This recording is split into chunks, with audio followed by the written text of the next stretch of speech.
Bueno, entonces para empezar la segunda ponencia, voy a compartirles la pantalla.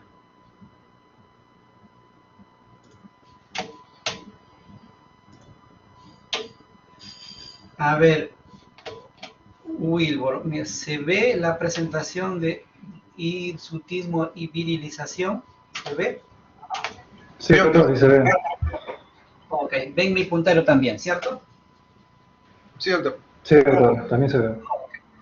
Bueno, entonces empezamos con la segunda parte, ¿ya? Entonces,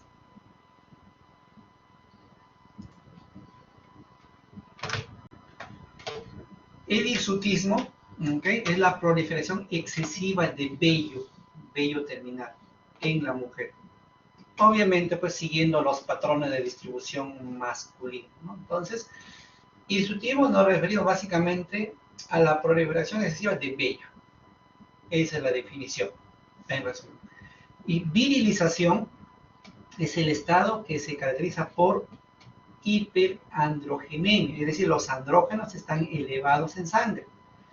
Y obviamente los efectos que condiciona eso, ¿no? Entonces, va a haber una alteración en el desarrollo de órganos sexuales que tienen más tendencia a ser masculinos. Por ejemplo, una mujer con voz ronca, que tenga atrofia mamaria, aumento de masa muscular, de pronto tiene clitoromegalia, alopecia de patrón masculino, etc. Es decir, los efectos secundarios al hiperandrogenismo.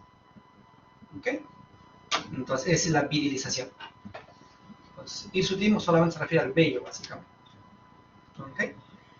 ¿Cuáles son los principales andrógenos circulantes? Son tres: testosterona, androstenediona y la dehidroepiandrosterona. ¿Okay? Pueden provenir, del ovario, ¿okay?, de la célula de la teca, de la corteza suprarrenal y de tejidos periféricos, como el tejido adiposo, músculo. Son las, digamos, principales fuentes de andrógenos. Obviamente, lo que más nos interesa acá, digamos, son los andrógenos que provienen del ovario, ¿no? Sobre todo testosterona, androstenediona. Pero también existen otros andrógenos, como la dehidroepiandrosterona, ¿okay?, que provienen de las suprarrenales. Entonces, miren, principales productores de andrógenos tenemos las suprarrenales y los ovarios. Por ejemplo, la androstenediona proviene tanto de la suprarrenal como del ovario, 50%. La testosterona también, miren, de la suprarrenal y del ovario. Obviamente acá existe mayor conversión de la androstenediona a testosterona. ¿Okay? La dehidroepiandrosterona proviene principalmente de la suprarrenal, pero en un 10% también del ovario. Entonces, si yo quiero, digamos, definir si el problema es suprarrenal, tendré que dosar dehidroepiandrosterona sulfato, que esta sí es 100% producida por la suprarrenal. ¿Okay? Entonces es para el diagnóstico diferencial. Por eso generalmente pido la sulfato para ver el diagnóstico diferencial. ¿Okay? También debemos recordar que existen globulinas o proteínas transportadoras o fijadoras de hormonas sexuales. La principal, la SHBG, que es la globulina transportadora o ligadora de hormonas sexuales, o sea, de andrógenos. ¿Okay? Entonces, esta proteína se une a los andrógenos, ¿okay?, y algunos a los estrógenos con una gran afinidad. ¿Okay? Por ejemplo, la testosterona, hablemos de testosterona, está ligada a esta proteína en el 80%. ¿Okay? Pero existe una fracción libre, que es la que más efecto tiene, ¿okay?, de la testosterona. Entonces, lo que acá más nos interesa sería la fracción libre de la testosterona, que tiene mayores efectos, ¿no? ¿Okay?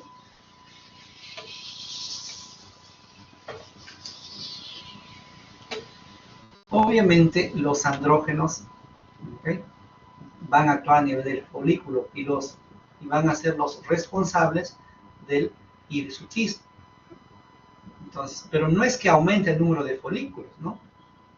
O sea, los andrógenos no van a aumentar el número de folículos pilosos, claro, ¿no? ¿Okay? Pero sí el tipo. El llamado vello, ¿okay?, es el vello fino, suave, no pigmentado, puede ser normal. En cambio, al pelo terminal es largo, es grueso, pigmentado, eso ya no es normal en la mujer, ¿no? ¿Okay? Existe una escala para cuantificar el hirsutismo, ¿no? ¿Okay? Es la escala de Ferriman y Galloway. Entonces, en esta escala, miren, vamos a evaluar diferentes zonas. ¿Okay? Diferentes zonas, en este caso 9 zonas. Cada una de estas zonas vamos a darle un puntaje de 0 a 4 y después sumamos el puntaje. Entonces acá será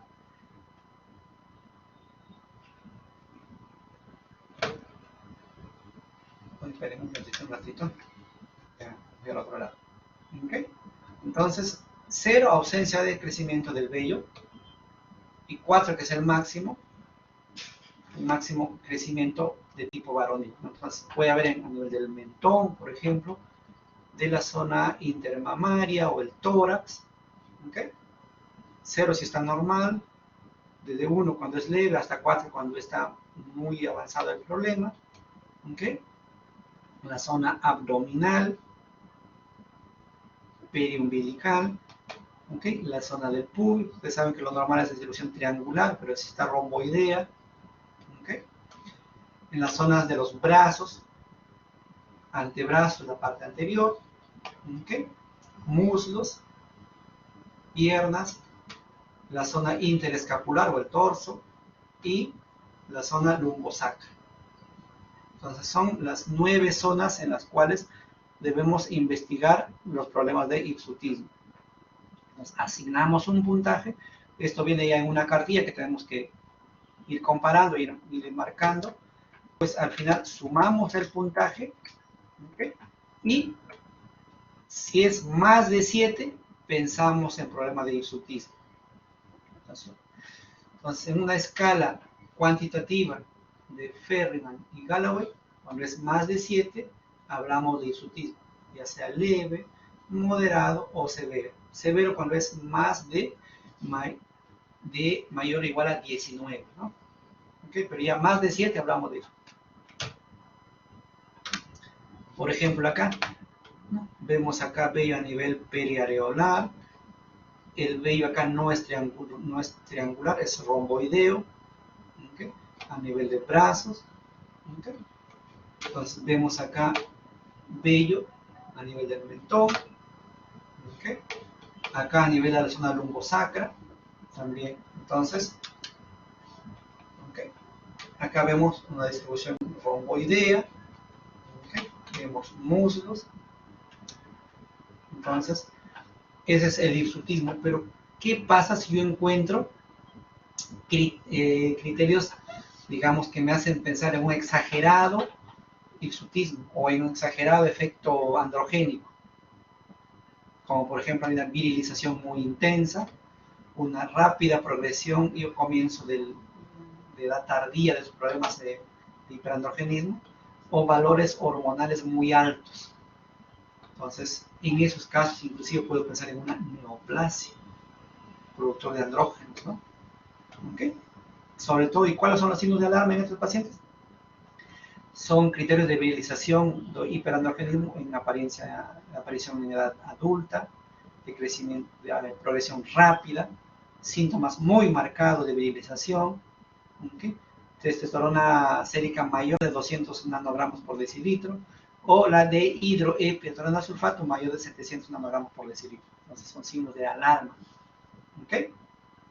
Y clínicamente, si tengo problema de clitoromegalia, voz ronca, aumento de la libido, aumento de la masa muscular, disminución del tejido mamario, ¿ok?, transpiración con mal olor, ¿ok? Y calvicie de tipo masculino. Entonces, clínicamente podría buscar esos, ¿no? Entonces, cuando yo tengo, digamos, un cuadro clínico, signos o síntomas de que hay un hiperandrogenismo, pensar en que sea un problema neoplásico. ¿Okay? Eso en cuanto a la introducción, ¿no? Ahora pasemos a lo que es síndrome de ovario poliquístico. Mire, en el síndrome de ovario poliquístico, ¿okay?, es un problema de anovulación crónica, ¿okay?, en la cual va a haber signos de hiperandrogenismo, ya sea clínicos o bioquímicos de hiperandrogenismo, debido a la sobreproducción ovárica de andrógenos, asociado a la secreción inapropiada de gonadotrofinas. Entonces, el problema, digamos que no está a nivel del ovario, o sea, el origen no es a nivel del ovario, el problema es a nivel central, a nivel de la secreción inadecuada de la gonadotrofina. Pero, obviamente, se habla de multifactorial, ¿no? Entonces, una cosa es hablar de ovario, de morfología poliquística, y otra cosa es hablar del síndrome de ovario poliquístico. ¿Okay? Son dos cosas diferentes. Y vamos a ver en las siguientes diapositivas. El ovario es una imagen de un ovario normal y un ovario poliquístico en el que hay folículos periféricos, ¿okay?, que al corte dan la apariencia de un panal de abeja, ¿no? Es el ovario poliquístico. ¿Okay? El síndrome de ovario poliquístico, digamos, es bastante antigua la definición, ya desde los años 1935, en la que aparecieron los clásicos estudios de Stein-Leventhal. ¿Okay? Se empezó a hablar de problemas de síndrome de ovario poliquístico. ¿Okay? Hasta la actualidad que nos guiamos, todavía está vigente los criterios de Rotterdam, ¿okay?, en el año 2003, ¿no? Se dirán, es muy antiguo, pero todavía no ha cambiado mucho los criterios de diagnóstico, ¿no? ¿Okay? Entonces, el síndrome de Stein-Leventhal fue básicamente el diagnóstico clínico. Por ese caso, no es Stein-Leventhal ni Leventhal, es una mujer con un hirsutismo marcado, en el cual se definió la clásica triada, ¿no?, de obesidad, hirsutismo y amenorrea. Ese era lo clásico, ¿no? Era básicamente clínico el diagnóstico del síndrome de Stein-Leventhal, ¿no? La prevalencia del síndrome de ovario poliquístico es del 3 al 7%. ¿Okay? Es en promedio en general. Entonces, miren, no todos los ovarios poliquísticos tienen síndrome de ovario poliquístico. ¿Okay? O sea, podemos encontrar ovarios ecográficamente poliquísticos y paciente no tener más criterios y menstrua normal. ¿Okay? Entonces, no todos los ovarios de morfología poliquística son o cumplen los criterios para síndrome de ovario poliquístico. Vamos a ver aquí. Entonces, la etiología es desconocida. Obviamente se sabe que la alteración está a nivel del eje hipotálamo hipoficial, a nivel central, que alteran la producción de las gonadotrofinas, la secreción pulsátil. O sea, y no es que, digamos, que tenga en exceso el FSH, generalmente se altera la secreción pulsátil, nada más. Y como consecuencia de eso, obviamente, pues se altera la foliculogénesis.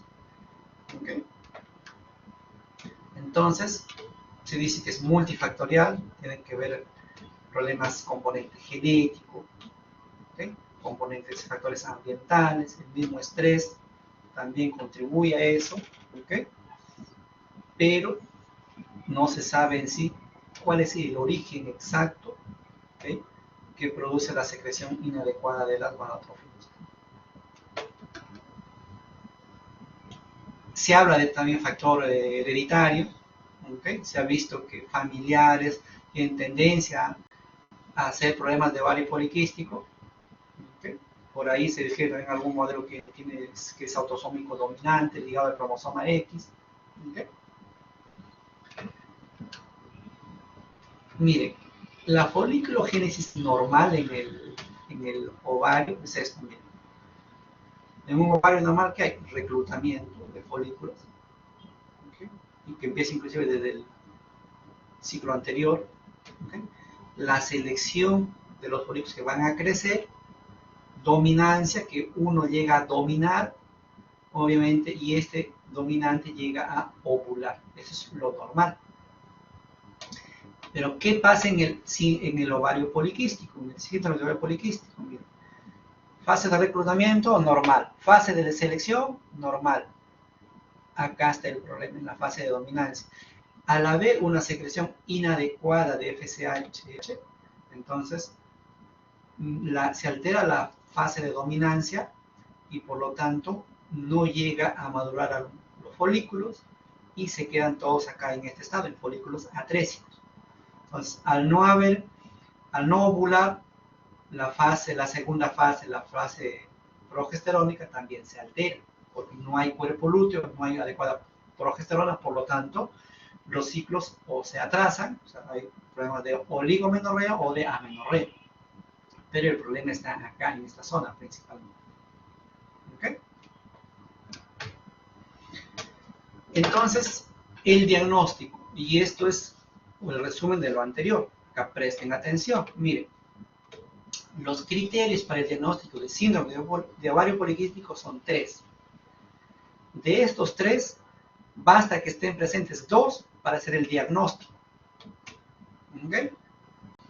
¿Cuáles son esos 3 criterios? Oligo-ovulación o anovulación. O sea que la paciente ovule de vez en cuando o no ovule, se refiere a eso, ¿no? Problemas en la ovulación. ¿Okay? Indirectamente lo podemos ver al haber problemas de oligomenorrea o amenorrea. Es decir, retraso menstrual. Si hay retraso menstrual, yo pienso que el problema es que no está ovulando bien. ¿Okay? Pero el criterio es oligo-ovulación o anovulación. El criterio no es en sí amenorrea, ¿no? El criterio es que un problema de ovulatorio. Es el primer criterio. Segundo criterio, signos clínicos y o bioquímicos de hiperandrogenismo. Es decir, si me refiero a signos clínicos, puede ser acné, hirsutismo, calvicie, ¿ok? Signos clínicos de hiperandrogenismo. O bioquímicos, o sea, que el dosaje de andrógenos, sobre todo testosterona, androstenediona, estén elevados. ¿Okay? Cualquiera de los dos, ya sea clínico o bioquímico, de hiperandrogenismo, ese es el segundo criterio. Y el tercer criterio es ovario con morfología poliquística. Y esto lo vamos a ver en la ecografía principalmente. ¿Okay? En la ecografía, que vamos a ver en la siguiente diapositiva. Pero también hay que excluir otra etiología, como hiperplasia de la congénita, tumores secretantes de andrógenos, síndrome de Cushing, etc. ¿Okay? Esos son los llamados criterios mayores, los 3 criterios mayores, ¿sí? Existen otros criterios clínicos que son criterios menores, como por ejemplo, les decía, amenorrea o oligomenorrea, ¿no? Alteraciones en la menstruación, que indirectamente nos darían o se relacionan con el primer criterio de anovulación. También otros problemas de obesidad, problemas de resistencia a la insulina, ¿okay? Que se consideran como criterios menores, ¿no? Esto se definió en Rotterdam en el 2003, que hasta ahora siguen todavía vigentes. Entonces, miren, si tenemos estos 3 criterios que ya les mencioné, oligoanovulación, hiperandrogenismo y ovario poliquístico, estos 3 criterios lo podemos agrupar de diferentes formas. ¿Qué pasa si la paciente tiene los 3? ¿Okay? Entonces, ¿se acuerdan que les mencioné que para hacer el diagnóstico basta con que sean 2 criterios para hacer el diagnóstico? Es decir, puede haber síndrome de ovario poliquístico con ovarios normales, porque si cumple anovulación o hiperandrogenismo y en ecografía el ovario está normal, cumple con 2 criterios y podemos definirlo como síndrome de ovario poliquístico. ¿Okay? Entonces, basta que estén presentes 2 de estos 3 criterios. Siguiendo eso, se pueden formar diferentes fenotipos. Por ejemplo, si yo agrupo los 3 criterios, su fenotipo A. Si yo tomo en cuenta los 2 primeros criterios, o sea, oligoanovulación e hiperandrogenismo, es el fenotipo tipo B. ¿Ok? Y si yo considero los 2 últimos, el 2 y el 3, su fenotipo C. Y si solamente considero la anovulación, o sea, el 1 y el 3, es el fenotipo D. Es decir, si tengo los 3 criterios, anovulación, hiperandrogenismo y ovario poliquístico, ¿okay? En la intersección donde están los 3 criterios juntos, fenotipo A, si solamente es anovulación y hiperandrogenismo, fenotipo B, ¿okay? Si es hiperandrogenismo y ovario poliquístico, es el tipo C, y el tipo D, anovulación y ovario poliquístico. Es decir, como les decía, una combinación de estos 3 criterios. Si cumplen los 3 criterios, tipo A, los 2 primeros, tipo B, los 2 últimos, tipo C, y el primero y el último, tipo D. Es simplemente agruparlos, cuáles están presentes, y ahí se forman los diferentes fenotipos. ¿Ok? Listo. Entonces, el diagnóstico va a ser básicamente por, primero, la sospecha, por la historia clínica. ¿Ok? Y nos va a ayudar el dosaje hormonal, sobre todo de dosaje podemos pedir LH, FSH, testosterona, androstenediona. ¿Okay? Obviamente, pues si queremos pedir la testosterona libre es la más sensible, la que más nos va a ayudar, pero que sea un buen laboratorio. ¿Okay? Por eso es que a veces lo más común a veces que pedimos es testosterona total, que esa es más fácil de dosar en la mayoría de laboratorios, ¿no? En cambio, la libre es la más sensible, la que más nos va a ayudar, pero es más difícil que los laboratorios tengan más confiabilidad, ¿no? Entonces, y lo otro es la ecografía. Excluyendo otros diagnósticos, como son hirsutismo idiopático, hiperplasia adrenal congénita, tumores ováricos, tumores de la suprarrenal, Cushing y así, otras patologías.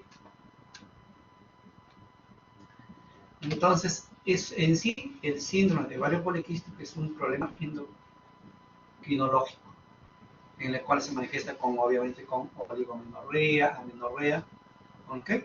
Clínicamente vemos acné, hirsutismo, que nos hace pensar en hiperandrogenismo, pero también es un problema metabólico, en el cual va a haber problemas de sobrepeso, problema de intolerancia a la glucosa, problema de hiperinsulinemia, etc. ¿Okay? Que también la paciente a veces nos consulta por infertilidad. ¿Okay? A largo plazo va a haber riesgo para cáncer de endometrio, riesgo para diabetes, hipertensión, DCB, etc. Entonces, si bien los principales síntomas son problemas menstruales, casi el 75% va ahí, ¿okay? Pero nos puede consultar a veces por problemas de hiperandrogenismo, como hirsutismo, acné, y problemas de infertilidad. Entonces, ustedes ven acá, es bastante frecuente los problemas de disturbios menstruales, pero también los problemas de infertilidad, casi 75% cada uno. Si bien en la forma precoz vamos a ver alteraciones en la menstruación, los hiperandrogenismo, ¿okay? Pero a largo plazo podemos ver riesgo para problemas de infertilidad, de cáncer de endometrio, riesgo para cáncer de mama, problemas metabólicos relacionados con diabetes, hipertensión, enfermedades cardiovasculares, ¿no? Entonces también se considera como un síndrome metabólico. La fisiopatología es igual.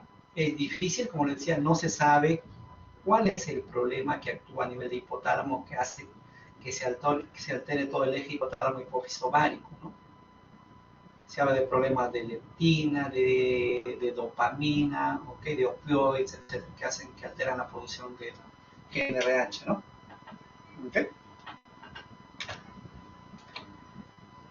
Clínicamente les mencionaba, tal vez lo que más vemos sean los problemas de disturbios menstruales que se relacionan con problemas de anovulación, ¿okay? Que a la vez puede conllevar problemas de infertilidad, pero también vemos problemas de hiperandrogenismo, ¿okay? Que se manifiesta simplemente con acné y sutismo, pero también por problemas metabólicos. ¿Okay? Y hay que investigar, cuando sospechamos problemas metabólicos, en pacientes con sobrepeso, investigar problemas de dosaje de insulina inclusive, ¿no? ¿Okay? Y descartar problemas de la suprarrenal. ¿Okay? Entonces, la producción excesiva o persistente de estrógenos también obviamente va a traer problemas a largo plazo, problemas de hiperplasia endometrial y este riesgo para cáncer de endometrio.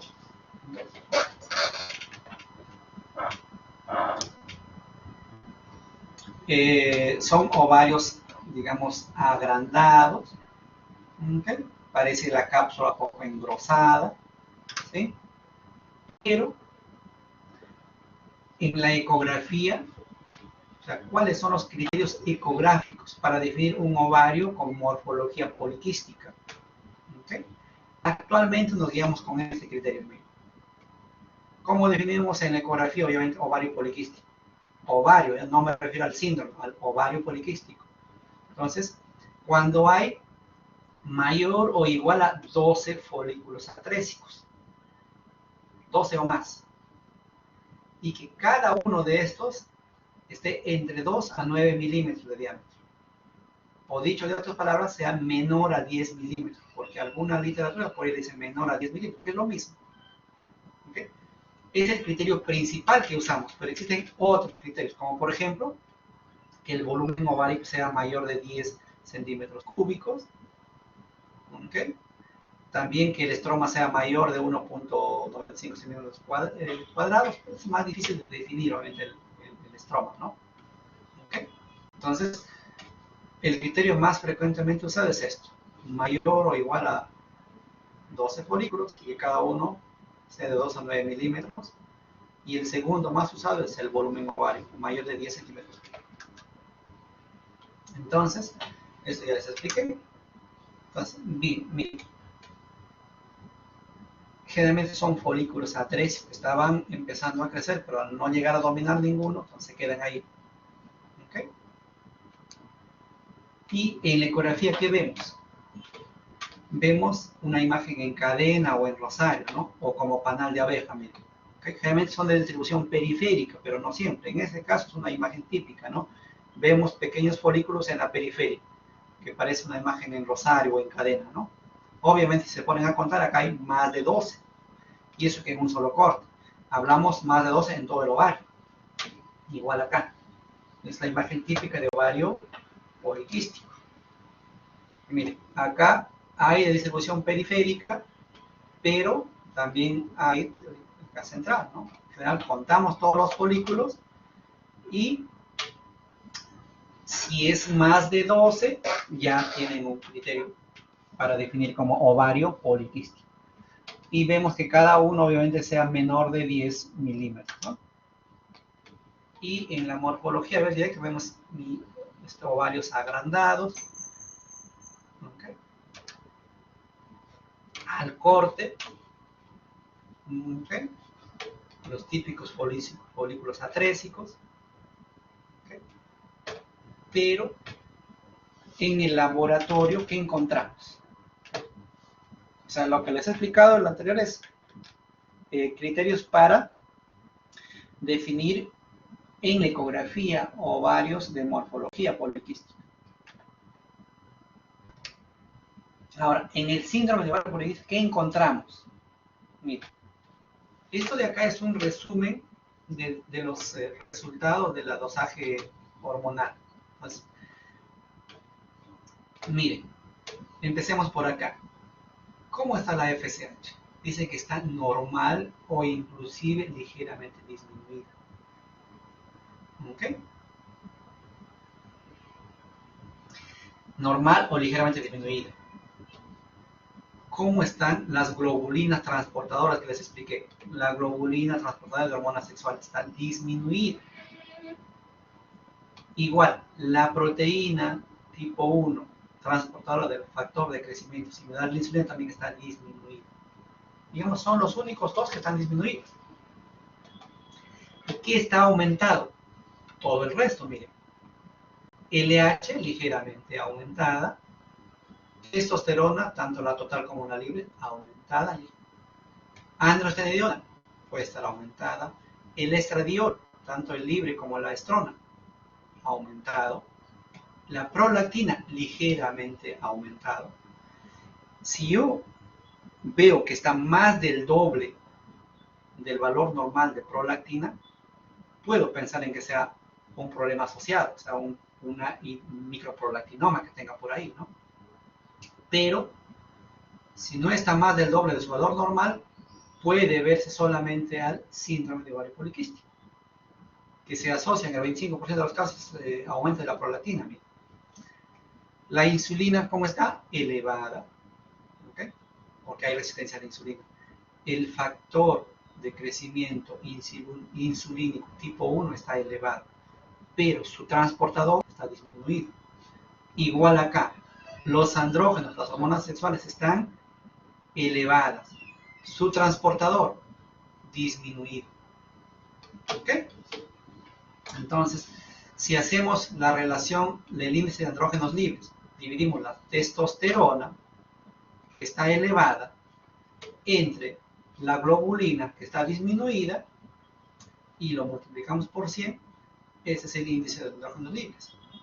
Obviamente, en estos casos, si está mayor a 4, está elevado el índice de andrógenos libres. ¿Okay?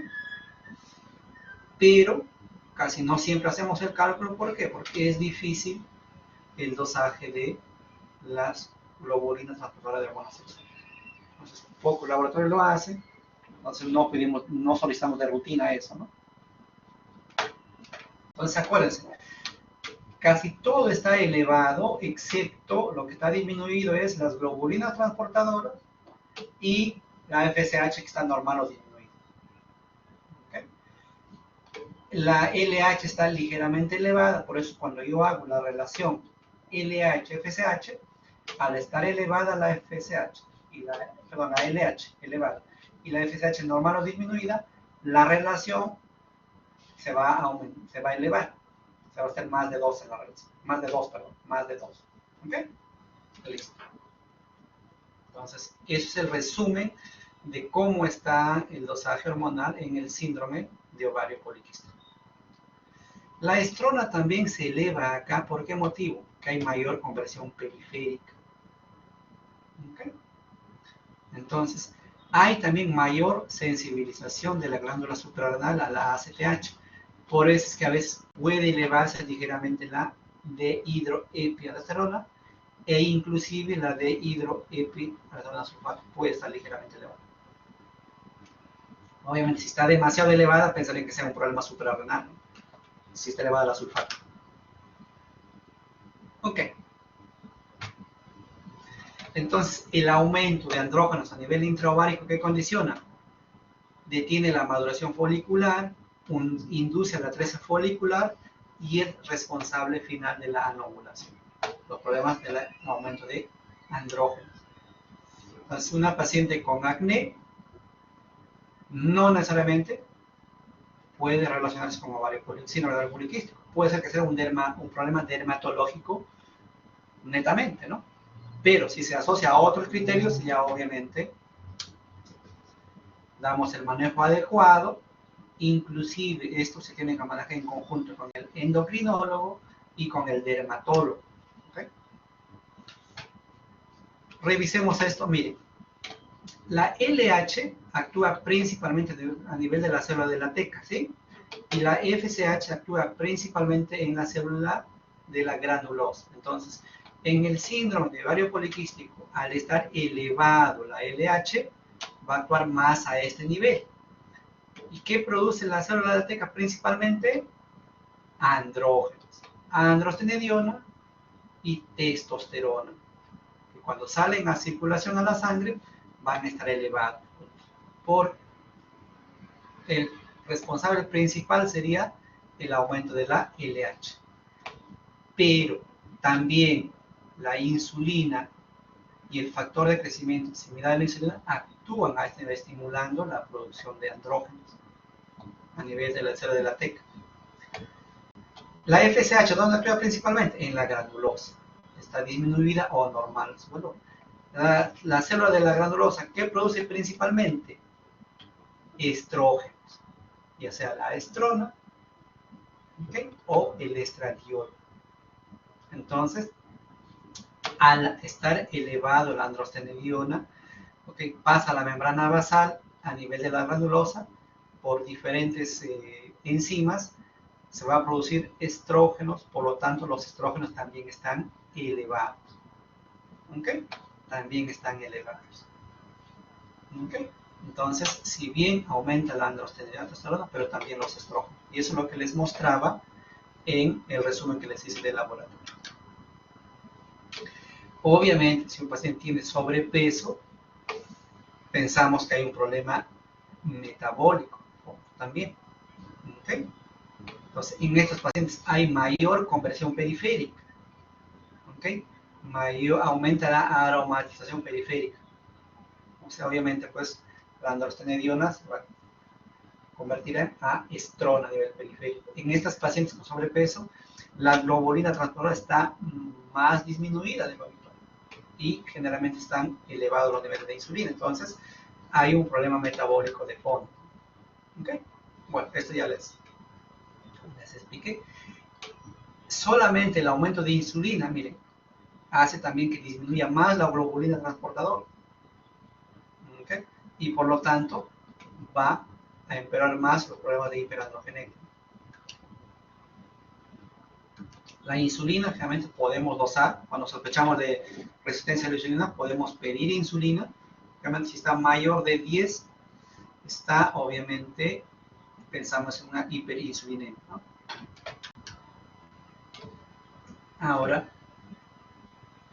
la insulina juega un rol importante en el síndrome de ovario poliquístico, sobre todo cuando pensamos en problemas metabólicos. ¿Okay? Inclusive, ¿no? Si ya pensamos en hiperinsulinemia, intolerancia a la glucosa, diabetes, obviamente es un síndrome metabólico, ¿no? ¿Okay? La acantosis nigricans, el síndrome de resistencia a la insulina, cuando es severo, se va a asociar a acantosis nigricans, que clínicamente vamos a ver una imagen aterciopelada, ya sea a nivel de la axila, a nivel del cuello o pliegues. Esa imagen aterciopelada con zonas hiperpigmentadas me hace pensar en que hay resistencia, aumento de la resistencia a la insulina. ¿Okay? Existe inclusive un síndrome de acantosis nigricans, ¿no? En la cual la teoría clásica es acantosis nigricans, resistencia a la insulina e hiperandrogenismo. Es el síndrome de acantosis nigricans. ¿Cuál es el manejo? El manejo, uno es que si hay problemas metabólicos, es interrumpir el ciclo vicioso de la anovulación crónica. Es decir, regular el ciclo menstrual. También corregir los signos de hiperandrogenismo, eso va a ser nuestro objetivo. Y también equilibrar o corregir problemas metabólicos. O sea, no solamente es que la paciente menstrue y punto, ¿no? Entonces, parte del manejo es obviamente los cambios de estilo de vida. ¿Ok? Y podemos preguntar a la paciente si quiere embarazarse o no, porque si quiere embarazarse, obviamente nuestro objetivo será inducir ovulación. Si no quiere embarazarse, tal vez nuestro principal objetivo sea usar un anticonceptivo, que vamos a ver. Dentro del manejo general, obviamente, pues, hay que ejercicio para reducir de peso, Y el hecho solamente de reducir de peso puede disminuir los andrógenos, disminuir la insulina. ¿Okay?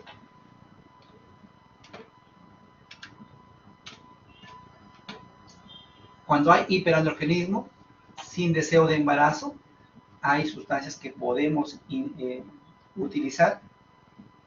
¿Okay? Y obviamente, pues, nuestro objetivo ahí va a ser, pues, no solamente reducir, digamos, los problemas de alteraciones en la menstruación, ¿no? Sino un manejo en conjunto para mejorar los problemas de hiperandrogenismo, los problemas metabólicos, ¿no? Entonces, digamos, cuando hay problemas de hiperandrogenismo severos, a veces tenemos que utilizar los sustancias antiandrógenas, ¿no? El más usado tal vez sea la ciproterona, que ahorita lo vamos a ver, que generalmente se asocia a un anticonceptivo oral. Los anticonceptivos orales nos son muy útiles acá y usamos los que traen sustancias antiandrogénicas. ¿Okay? El anticonceptivo lo que va a hacer es, por sí, mejorar los niveles de globulina transformadora de andrógenos, ¿okay? Que es lo que más necesitamos para disminuir los efectos androgénicos acá. ¿Okay?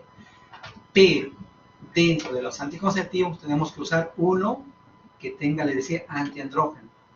¿Okay? Generalmente en estos pacientes que tienen útero, obviamente, tenemos que usar un estrógeno y un progestágeno. El progestágeno es para proteger el endometrio, pero el progestágeno que debemos usar es el que tenga un efecto antiandrogénico. ¿Okay? Un efecto antiandrogénico. Dentro de eso tenemos a la ciproterona. ¿Okay? El otro es drospirenona, clormadinona y el dienogestro. Entonces son los 4 progestágenos más usados. Los 4 tienen efecto antiandrogénico, pero de estos 4 el que tiene mejor efecto es la ciproterona. ¿Okay? Generalmente en el anticonceptivo vienen ya con el estrógeno, que en este caso es el etilestradiol, a diferentes concentraciones, etc., ¿no? Pero esa es la idea. La idea es utilizar un anticonceptivo combinado que trae estrógeno más progestágeno y que el progestágeno sea uno que tiene efecto antiandrogénico, como ciproterona, drospirenona, clormadinona y el dienogestro. Ejemplo clásico de que tienen la ciproterona, pues tienen diferentes nombres comerciales, que mi objetivo ahorita no es hacer publicidad, obviamente, pero para que lo sepan, por ejemplo, Diane 35, Dixie 35, Drina, Evelyn, Selene, etc. Y, por ejemplo, algunos que trae drosperinona tienen el Yasmin, Gemel, etc. Y así, diferentes nombres comerciales. Pero lo que interesa es el principio activo. Entonces, y acá, ¿no? El síndrome de ovario poliquístico es un problema anovulatorio. Y ustedes dirán, si el problema es anovulatorio, ¿por qué damos un anticonceptivo oral combinado que su principal mecanismo de acción es anovulatorio? Entonces, muchos a veces piensan que es contradictorio usar un anovulatorio en una patología anovulatoria. ¿Okay? Pero la explicación está acá. Miren. Les mencioné al principio que el problema está acá, en la dominancia. Entonces, y estos folículos atrésicos se van acumulando en el ovario y va a dar el aspecto de ovario poliquístico. Y como no ovula, no hay segunda, bueno, no hay cuerpo lúteo, no hay progesterona, etc. Y todo lo que se deriva de eso. Pero el anticonceptivo va a actuar acá, en la fase de selección. Entonces, desde acá empieza a bloquear el problema, digamos, el mecanismo de ovulación, ¿no? Entonces, actúa en la fase de selección, no va a haber fase de dominancia, no crecen folículos, al no crecer, obviamente no va a ovular, no hay cuerpo lúteo, pero el compuesto que trae el anticonceptivo, que es estrógeno más progestágeno, va a actuar a nivel del útero, a nivel del endometrio, haciendo que el endometrio crezca y luego por deprivación va a haber menstruación. Entonces, el anticonceptivo produce anovulación, pero el compuesto o la hormona que trae el anticonceptivo va a actuar a nivel del endometrio, haciendo que el endometrio, digamos, crezca y por deprivación haya menstruación. Entonces, el anticonceptivo, si bien es un anovulatorio, va a actuar acá a este nivel, produciendo también anovulación. ¿Okay? Entonces, el anticonceptivo acá me va a ayudar para varias cosas. Uno, que el ovario va a estar en reposo, porque no va, al hacer anovulación, no van a aparecer más folículos. Entonces, los folículos A3 que ya están ahí van a ir poco a poco regresionando, desapareciendo, y al cabo de unos meses el ovario va a estar en mejores condiciones. O sea, disminuye el número de folículos A3 que estaban ahí, entonces el ovario que estaba de morfología poliquística, digamos, se va a ver normal. Y a la vez va a menstruar todos los meses. ¿Ok? Entonces, regulamos su menstruación, mejora el ovario poliquístico y obviamente, pues, como tiene el antiandrógeno, que es en este caso ciproterona u otro de ellos, que va a hacer el efecto antiandrogénico a nivel periférico, a nivel del acné, del intestino, que poco a poco va a ir mejorando. ¿Ya? Entonces, pero ¿qué pasa si la paciente desea gestar? Entonces, no podemos usar un anticonceptivo. O a veces lo usamos por corto periodo, unos 3 meses, máximo 6 meses, para mejorar el ovario poliquístico y luego proceder a hacer una inducción de ovulación. Entonces, si la paciente desea gestar, nuestro objetivo principal va a ser inducir ovulación. Entonces, hay diferentes sustancias para inducir ovulación. El más usado es el citrato de clomifeno, pero no es que tampoco se use libremente, tiene sus efectos ¿okay? colaterales por ahí, ¿no? Si no usamos en la dosis adecuada o hay una hiperrespuesta, ¿no? ¿Okay? Entonces,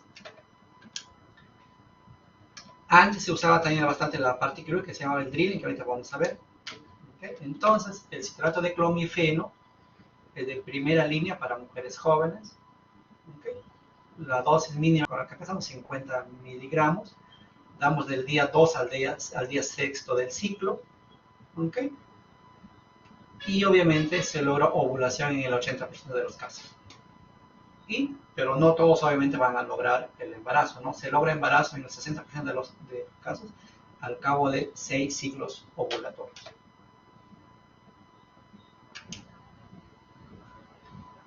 Y por ahí, anteriormente se hacía el drilling o electrocontracción por la paroscopía. ¿Okay? Y acá van a ver un ratito.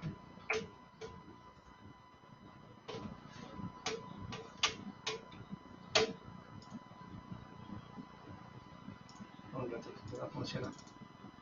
No funciona el video. Ya, entonces miren, este es un drilling laparoscópico, ¿okay? En lo cual mediante el hook, que es como si fuera un monopolar, se hacen pequeños orificios, realmente más de 8, como tratar de romper la cápsula gruesa del ovario y como si fuéramos a drenar los folículos atrésidos, ¿no?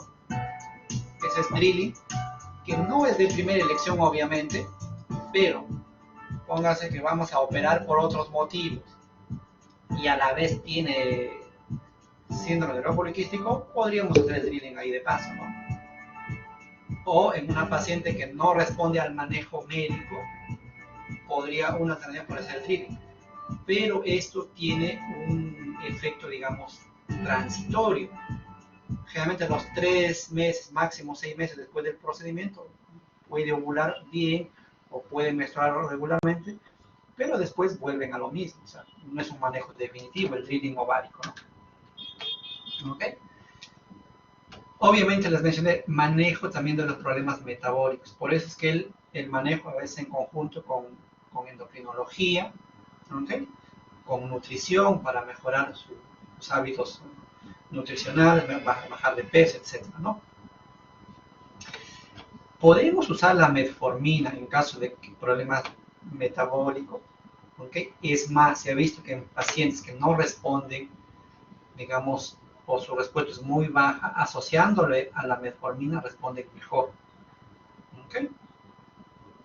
Entonces, sobre todo cuando pensamos en problemas de resistencia a la insulina o intolerancia a la glucosa, ¿no? Entonces, la metformina, la presentación normal, 850 miligramos, se puede usar inclusive el doble, o sea, hasta 2 tabletas al día. Generalmente no se relaciona con hipoglicemia, ¿no? La mayoría piensa, al principio tenemos temor de usarlo porque puede llevar a hipoglicemia, pero no es así. Se puede usar con cierta seguridad. Entonces, y ya para ir terminando, a veces la paciente lo que más le molesta no es tanto los problemas en la regla, no es tanto que no puede embarazar, a veces el problema derivado del problema de hiperandrogenismo, o sea, el hirsutismo, o sea, que tiene mucho vello en ciertas zonas. ¿Ok? Entonces, aparte del manejo dietético, el bajar de peso en estos pacientes, obviamente, pues también, como les mencioné, el anticonceptivo oral que trae el antiandrógeno se puede usar en estos pacientes. ¿Okay? El más usado, les mencioné que es la ciproterona acetato, que tiene efecto antiandrogénico, que va a ser un bloqueador de receptores androgénicos. También les mencioné la drosperinona, la espironolactona, también les mencioné el dienogel, etc.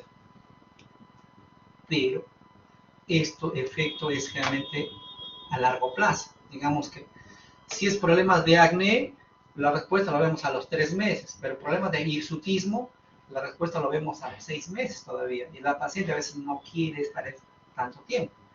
Entonces, si quiere un efecto rápido del manejo del hirsutismo, actualmente hay también manejo de tipo mecánico. Y ahí está lo que es la depilación.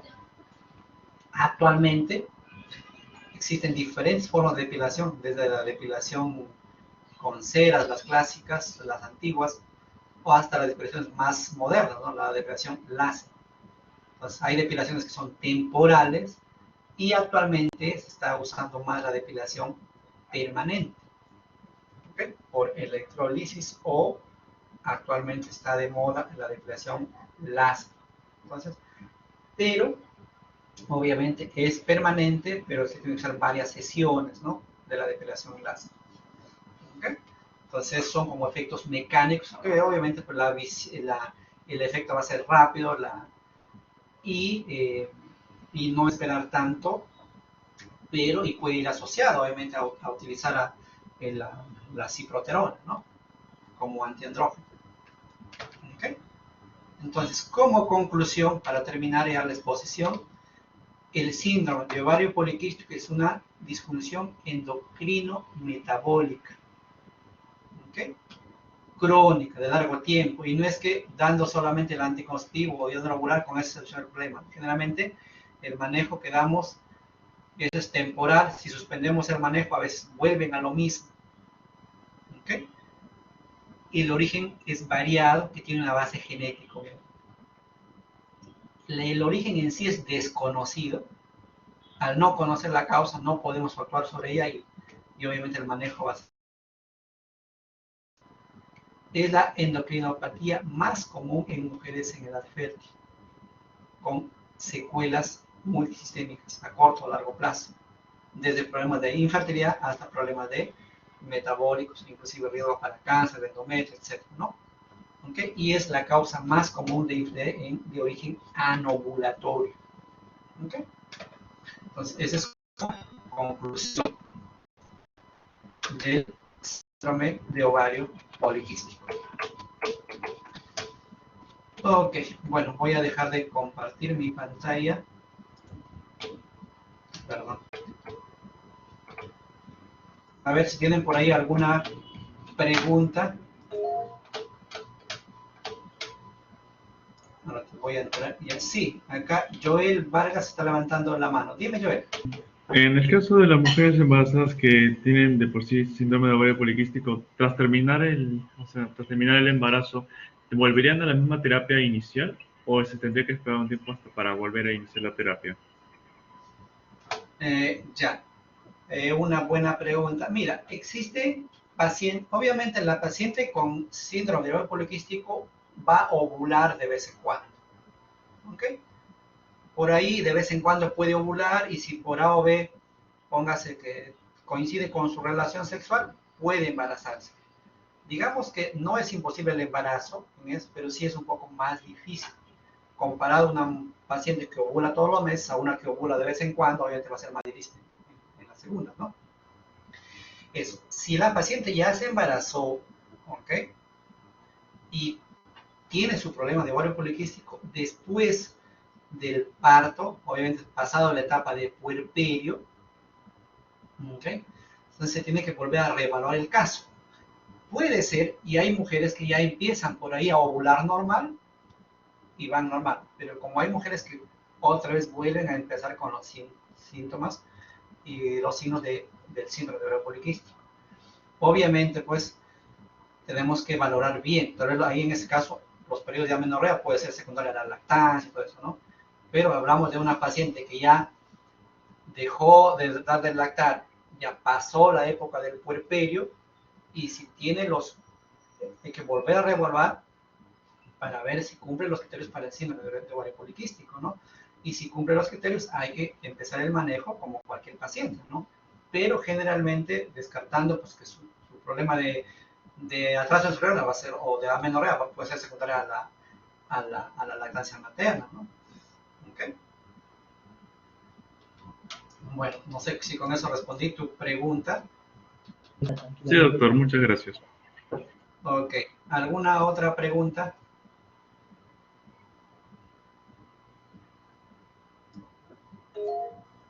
Sí, David. David, bueno, te escucho, dime. Bueno, doctor, una consulta. Con respecto al drilling de ovario, ¿qué tan recomendado es, dado que no es una terapia definitiva? Digamos, no es de manejo inicial o primario. Como te decía, actualmente no es que diagnostiquemos ovario poliquístico y va de frente a la drilling. No, no es así. Primero es el manejo médico, ¿ok? Y si generalmente lo hacemos cuando operamos por otro motivo, ponte, tiene un quiste del otro ovario y encontramos un ovario poliquístico, hacemos el drilling. O hemos hecho digamos, vamos a operar por una endometriosis, por un dolor pélvico crónico, y encontramos ovario poliquístico, a la vez aprovechamos en hacer el drilling, ¿no? Pero no es que solamente por ovario poliquístico ya le programemos para el drilling, no, no es así, ¿no? Digamos, porque se ha demostrado que su efecto es algo transitorio. Si fuera un manejo definitivo, obviamente, pues sería indicado, ¿no? Pero acá no, es igual. El drilling ovárico, al final el objetivo que hacemos es romper un poco la cápsula gruesa del ovario, digamos, abrir o drenar los folículos atrésicos y ese mecanismo, por efecto mecánico, va a ser el que ovule mejor los siguientes meses, ¿no? Pero es algo pasajero, como te digo, ¿no? Al cabo de 3 a 6 meses puede volver a lo mismo, por lo tanto, no es que sea de primera elección eso, ¿no? Gracias, doctor. Ok, David. ¿Alguna otra? Sí, Marco. Marco André, te escucho, dime. Sí, doctor, buenos días. ¿Cómo puedo reconocer o saber si la paciente está ovula o no ovula? Ya, mira, primero, la sospecha que tenemos es porque tiene retrasos en sus reglas, ya sea oligomenorrea o amenorrea. ¿Okay? Por ahí sospechamos. Pero si queremos confirmar, antiguamente pues se hacía dosando progesterona en el día 22, 21, 22, 23 del ciclo, ¿no? Actualmente no hacemos mucho eso, lo que hacemos es ecografía de seguimiento folicular. ¿Okay? Ecografía de seguimiento folicular. Es decir, hacemos pues una ecografía, ponte, post-menstruación para ver folículos iniciales, hacemos el día 10, el día 12, día 14 del ciclo, ecografía. Y vamos viendo cómo va creciendo el folículo. El día 14 del ciclo tendremos un folículo ya grande, que inclusive puede llegar, promedio son 18 milímetros, puede llegar inclusive hasta 25 milímetros. ¿Okay? vemos si después de pronto al día 15, 16 ya óvulo, desaparece el folículo y aparece el cuerpo lúteo. Entonces, eso se llama ecografía de seguimiento folicular, que es una de las formas de ver si la paciente ovula o no ovula. ¿Ok? Esa Gracias, sería doctor. la mejor forma. Ok. ¿Alguna otra duda, otra pregunta?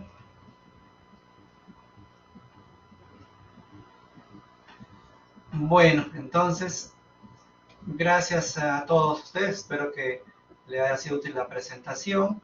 De todas maneras, la presentación les voy a compartir a través de su delegado, ¿ya? Así es que de eso no se estresen. En formato PDF les voy a mandar las dos presentaciones, ¿ya? Ok, bueno, gracias a ustedes. Entonces, nos estamos viendo más adelante. Gracias, doctor. Gracias, doctor. Ok, hemos terminado la presentación.